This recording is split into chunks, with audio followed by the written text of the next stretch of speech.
Ôi, mà mình cảm ơn tập kia đi này. Xe ta mình đã bỏ ảo. Này xong hàng mình đã bị bỏ hai phong ơi. À, mình đã xin có phong điểm mấy nè. សួស្តីបងប្អូនទាំងអស់គ្នាថ្ងៃនេះខ្ញុំមក recommend ជាមួយនឹងហាងស៊ុបស៊ីវឈ័នមកកន្លែងនិយាយទៅឆ្ងាញ់ខ្លាំងមែនតើបងប្អូនដែលនៅម្ដុំភ័យទីអីអូខ្ញុំឲ្យលេខ1ហ្មងបងប្អូនទាំងអស់គ្នាអ្នកនៅភ័យទីអីអាចកំងតាមរយៈ page ឬក៏ call តាមលេខទូរស័ព្ទទៅគឺមានគេដឹកជញ្ជូនឲ្យបានហើយចិត្តនឹងអីចាំបាច់គេអត់យកសេវាទេប៉ុន្តែកន្លែងគាត់និយាយមែនគឺឆ្ងាញ់ណាស់ជាពិសេសមកឡាតាំងនេះបងប្អូនតែស្អីមកឡាតាំងឡើងទុនឆ្ងាញ់តែម្ដងហើយបើ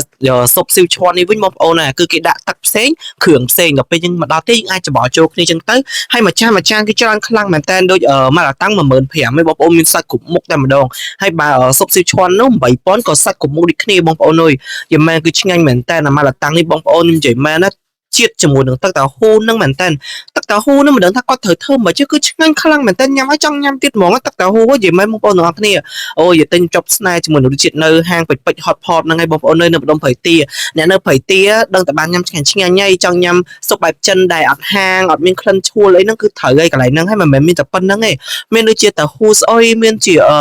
ឈាមអាប់ឈាមបកីអាប់អ៊ូនិយាយទៅច្រើនមកបងប្អូនជាពិសេសអ្នកស្នេហាតាពាំងជ្រក់ហ្នឹងគឺទៅកន្លែងហ្នឹងត្រូវឲ្យ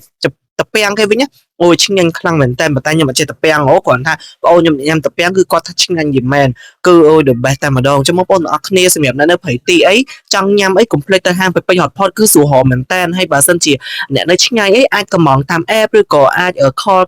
ដាក់តាម Grab ដឹកជញ្ជូនអីចឹងណាបងប្អូនទាំងអស់គ្នាហើយសម្រាប់ page គឺខ្ញុំនឹងដាក់នៅក្រោយវីដេអូអញ្ចឹងបងប្អូនទាំងអស់គ្នាចង់ញ៉ាំស៊ុបស៊ីវឈ័នមកឡាតាំងដែលឆ្ងាញ់កុំភ្លេចពេជ្រ hot pot ជាមែនណាបងប្អូនហើយជាពិសេសគឺតម្លៃសមរម្យខ្លាំងមែនតើអ្វីដែលសំខាន់គឺច្រើនខ្លាំងមែនតើពីរចាននេះខ្ញុំញ៉ាំម្នាក់ឯងគឺអត់អស់ទេបងប្អូនអើយជាមែនបងប្អូនទាំងអស់គ្នាចង់ភ្លក់រសជាតិឆ្ងាញ់ប៉ុណ្ណាកុំភ្លេចណាតាក់ទងទៅគាត់ទៅនេះគឺ page របស់គាត់